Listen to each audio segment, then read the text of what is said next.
Lo de los GPTs y los modelos del lenguaje está muy bien, no os lo voy a discutir, pero a mí esto me parece mucho más importante.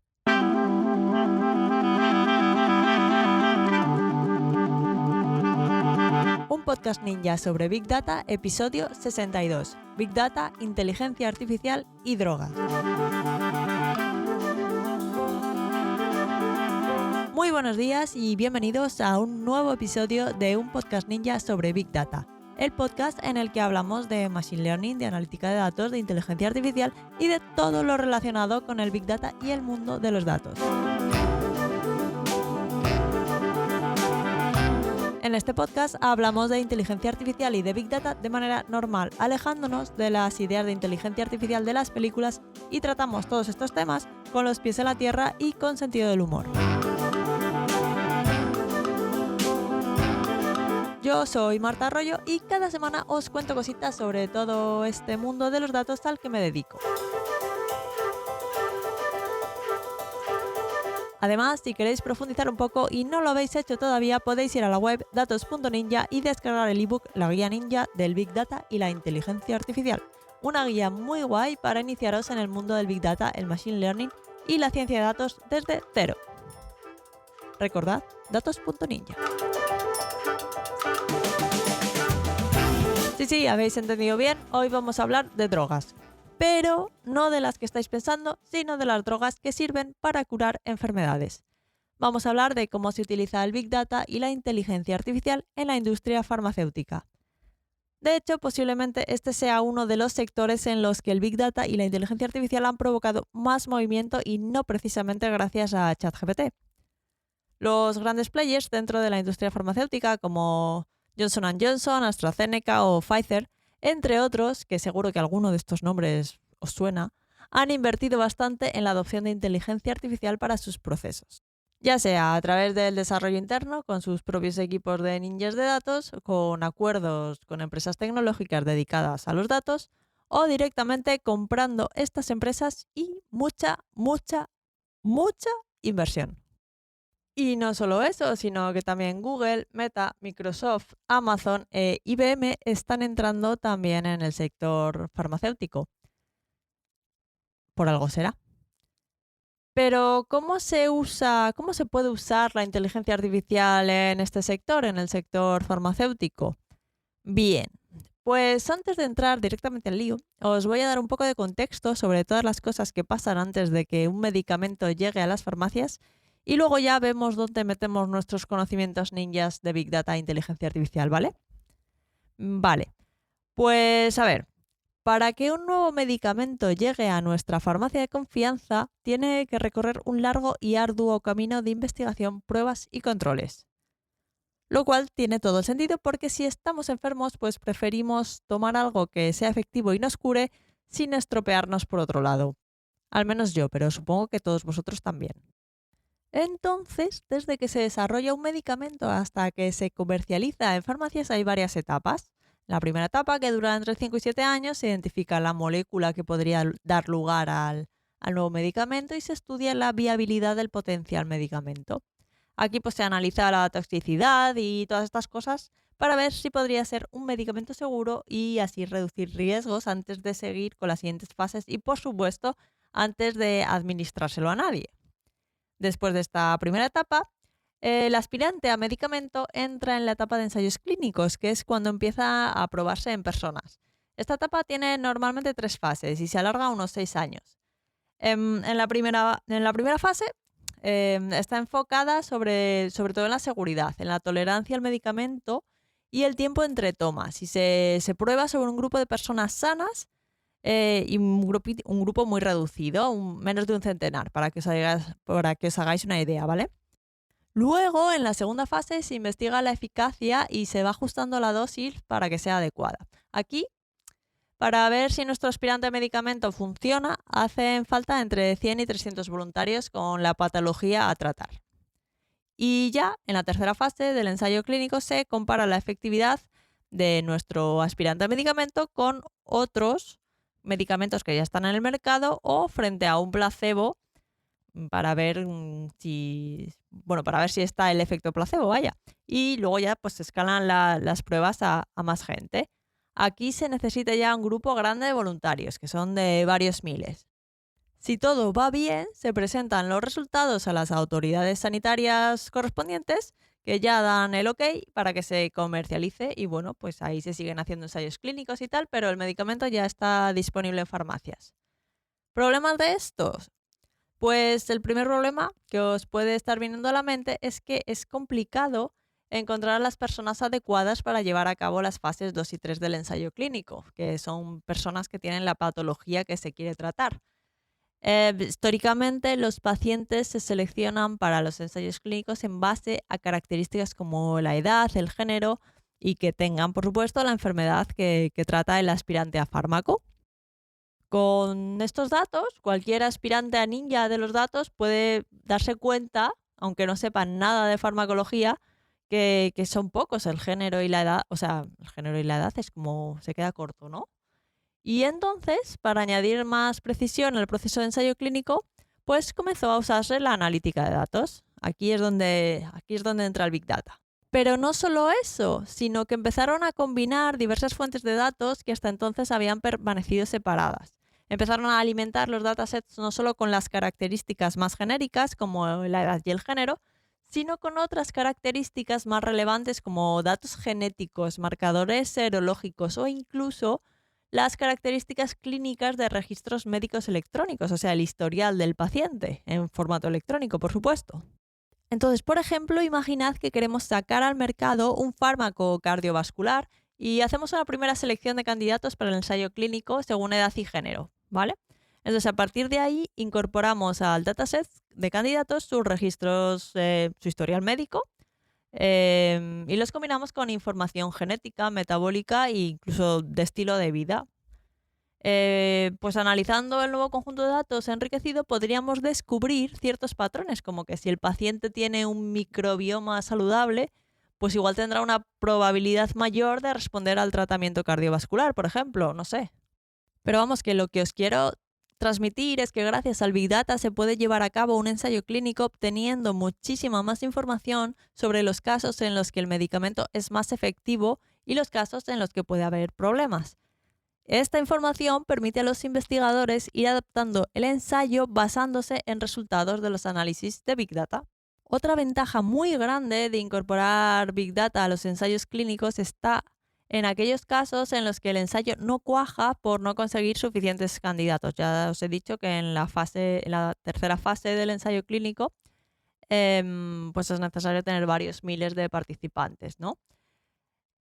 Y pues tened en cuenta que muchos ensayos clínicos fracasan por esta razón, por la que no consiguen suficientes candidatos. Entonces, por un lado, nos podemos encontrar ante enfermedades raras, que ya de por sí eh, es muy complicado encontrar a miles de personas con la patología. Y luego, por otro lado, tenemos el caso de enfermedades muy chungas, que los pacientes necesitan algo que les ayude y que les ayude rápido. Entonces, la posibilidad de entrar, imaginaos que sois un paciente, la posibilidad de entrar en un ensayo clínico y que te toque el grupo de control al que le dan el placebo, pues es difícil de gestionar. Al final estás, entre comillas, jugando con la vida de una persona que tiene una patología. Entonces, ¿cómo podría el Big Data ayudar en este tipo de situaciones? Pues aquí entran los grupos de control virtuales. Los grupos de control virtuales se crean igual que se haría con un grupo de control tradicional, pero usando datos generados en ensayos clínicos pasados. Incluso se está investigando el uso de Deep Learning para predecir los resultados de los pacientes en ensayos clínicos. Es decir, que se entrena el modelo de Deep Learning con datos históricos de pacientes de control de esa patología concreta y ese mismo modelo se utilizaría para predecir la evolución de los candidatos del ensayo, en el caso de que fueran seleccionados como grupo de control. Al fin y al cabo, el grupo de control solo se le administra placebo, así que sería como la evolución normal de la patología. Pero en este caso sí que recibirían el tratamiento, por lo que cada paciente podría ser su propio sujeto de control. Está bastante guay esta aplicación del Deep Learning en los ensayos clínicos, ¿verdad? Bastante útil. Bueno, pues todo esto, que no es poco, durante el ensayo clínico. Pero, ¿y antes de que lleguemos a la fase de ensayo clínico, qué pasa? Pues mirad, para encontrar nuevos fármacos, una de las cosas que se hace es buscar una molécula biológica específica en el cuerpo, como una proteína o un ácido nucleico, no sé si recordáis vuestras clases de biología. Bueno, pues una de estas. Pues una molécula biológica que se haya identificado como un punto clave en el que se podría intervenir durante el proceso patológico. Estas moléculas se llaman, en la jerga de farmacéuticos e investigadores de estas cosas, se llaman objetivos farmacológicos o blancos terapéuticos. Entonces, la idea es encontrar un blanco terapéutico de estos, una molécula específica en el cuerpo, que es un punto clave en el que se podría intervenir durante el proceso patológico, durante el desarrollo de la enfermedad. Entonces, lo que hacemos, lo que hacen los investigadores, es interactuar con este blanco terapéutico mediante un fármaco para modificar el curso de la enfermedad. Por ejemplo, en el caso de enfermedades como el cáncer, un blanco terapéutico podría ser una proteína que las células cancerosas necesitan para crecer. Al diseñar un medicamento que se dirija específicamente a esta proteína, se puede inhibir el crecimiento del cáncer sin afectar tanto a las células sanas como cuando se hace una radiación, por ejemplo. Entonces os imaginaréis que localizar blancos terapéuticos es fundamental en el desarrollo de tratamientos efectivos y que, pues eso, que su identificación es un paso clave en el proceso de descubrimiento de fármacos. Pues bien, la inteligencia artificial y el Big Data también tienen su aplicación aquí. En este proceso de encontrar blancos terapéuticos, los investigadores vuelven a utilizar la combinación de diversas fuentes de datos gracias a técnicas de Big Data. Además, estos conjuntos de datos que son públicos e incluyen varios repositorios, pues muestras de datos genómicos humanos, datos genómicos de cánceres, datos de genómica funcional, repositorios de caracterización genética y farmacológica. Toda esta información, que para mí personalmente no tiene ningún sentido, pero que para los científicos que se dedican a esto sí, son clave para identificar objetivos farmacológicos, para identificar esos blancos terapéuticos que son como la puerta de entrada para impedir el avance de una patología. Entonces, al final, saber cómo se activan o desactivan los genes en las células, lo que influye en la producción de proteínas y otras moléculas, es lo que hace que los investigadores puedan identificar los genes que están alterados en enfermedades y dirigir sus esfuerzos para desarrollar estos fármacos que apunten específicamente a esos genes o a las proteínas que producen. Y el análisis de datos en estos datasets enormes descubren estos patrones que igual a simple vista pues, no son fáciles de ver y que facilitan la identificación de nuevos blancos terapéuticos de una manera mucho más eficiente y mucho más rápida. Un ejemplo súper claro de cómo el Big Data y la inteligencia artificial ayudan a acelerar los procesos de diseño de fármacos fue el caso del COVID-19. Entonces, tan pronto como el genoma del SARS-CoV-2 fue secuenciado y compartido públicamente, investigadores de todo el mundo utilizaron modelos de inteligencia artificial para analizar rápidamente la estructura del virus, que era clave en el contagio de las células. Había una proteína espiga por ahí que se quedaba pegada a las células sanas y hacía que el COVID fuera como, o sea, que se transmitiera tan rápido y tan fácilmente. Pues gracias a la comprensión de cómo el virus se replicaba a sí mismo y cómo contagiaba otras células, además de esta proteína espiga, se identificaron otros blancos terapéuticos y cada blanco terapéutico, como os he contado antes, lo que es un punto clave en el que se puede intervenir para interrumpir el proceso patológico del virus. Es un punto en el que podemos buscar un nuevo medicamento. Entonces, gracias a la comprensión de la estructura del virus y de la inteligencia artificial y el Big Data que ayudaron a identificar varios blancos terapéuticos, es donde se empezaron a desarrollar pues, distintos medicamentos, distintas vacunas, distintas maneras de poder luchar contra el COVID. Entonces, el siguiente paso, una vez identificados los blancos terapéuticos y también gracias al análisis de datos y a esa búsqueda de patrones en la cantidad masiva de datos que había, era buscar posibles moléculas que pudieran interceptar a esos blancos terapéuticos, ¿vale? Era buscar estas moléculas que dieran lugar a potenciales fármacos. Y por un lado, la idea era buscar medicinas, fármacos que ya estuvieran en el mercado y que pudieran utilizarse, que igual servían para otra cosa, pero que pudieran utilizarse para neutralizar los blancos terapéuticos. Si estaban ya en el mercado, pues no era necesario pasar por todo el proceso completo de ensayo clínico para obtener los permisos y todos los controles que hay que pasar para obtener los permisos necesarios para que un fármaco pueda comercializarse. Como recordaréis, había bastante prisa. Y luego, por otro lado, la otra estrategia es utilizar modelos de Machine Learning capaces de predecir potenciales componentes para nuevos fármacos que pudieran crear una respuesta inmunológica potente. Una vez se localizaban los nuevos aspirantes a fármacos /vacunas para acabar con el COVID, pues quedaba la parte de los ensayos clínicos, que como recordaréis son unos 7 años. Pues gracias al uso del análisis de datos en un entorno de Big Data, AstraZeneca fue capaz de optimizar el reclutamiento de candidatos para los ensayos gracias a los historiales clínicos electrónicos. Por otro lado, la técnica que utilizó Janssen para conseguir datos para sus ensayos clínicos consistía en utilizar Machine Learning para predecir el lugar donde se iba a producir el siguiente pico de contagios. De esta manera configuraron sus ensayos clínicos en puntos críticos y lo que hacían era acumular rápidamente eventos relevantes para la enfermedad y entonces así podían acelerar el ensayo y enriquecer su dataset. Lo que hacían básicamente es ir donde había un mogollón de contagiados y conseguir más datos para poder hacer análisis de Big Data y encontrar patrones de cómo se comportaba su solución para luchar contra la enfermedad.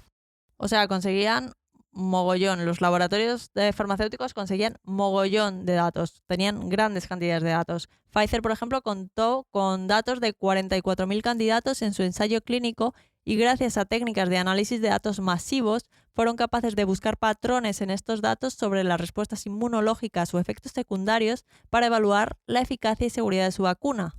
Y lo hicieron en un tiempo de 22 horas solamente. O sea, imaginad sin técnicas de Big Data cuánto tiempo habrían tardado en analizar los datos de 44.000 candidatos. Seguramente habrían perdido ahí un montón de información, de patrones que sin técnicas de Big Data, sin ese análisis masivos de datos, pues no habrían sido capaces de obtener.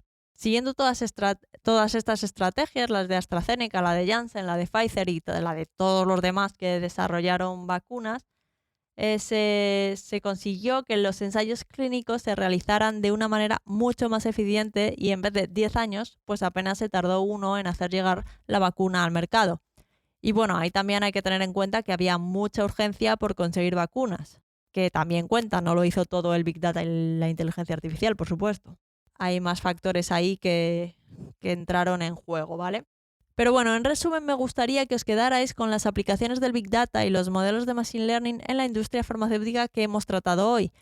Cómo gracias a la incorporación de diversas fuentes de datos y al análisis Big Data es posible identificar nuevos blancos terapéuticos a los que disparar pues con nuevos componentes que luego se convierten en medicamentos. Y también cómo es posible optimizar los ensayos clínicos para tener en cuenta la eficacia de los potenciales fármacos en distintos segmentos de la población e incluso en conseguir que lleguen a un buen puerto aquellos casos en los que es complicado reclutar suficientes voluntarios, pues por la naturaleza misma de la enfermedad, como decíamos antes. Y bueno, quién sabe, quizás sea un ninja de los datos quien ayude a acabar con alguna enfermedad que hoy no tiene cura todavía, ¿no? Y eso es lo que os quería contar hoy. Espero que os haya gustado el episodio y que hayáis aprendido algo de valor. Si ha sido así y os ha gustado, no olvidéis dejar un me gusta y algún comentario en iVoox o una valoración de 5 estrellas del podcast en Apple Podcasts, en Spotify o donde quiera que estéis escuchando esto.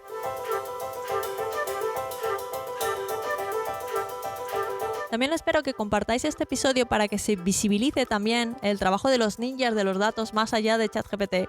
Así que ala, que no quede grupo de WhatsApp sin saber cómo se utiliza el Big Data en la industria farmacéutica. Y como siempre, si tenéis cualquier duda, pregunta y os puedo ayudar de alguna manera, recordad que podéis contactar conmigo a través del formulario de contacto en la web o en redes sociales. Os dejo todos los enlaces en las notas del programa. sobre todo, muchas gracias por estar al otro lado y nos escuchamos en el próximo episodio de un podcast ninja sobre Big Data. Feliz semana y hasta el próximo episodio. Adiós.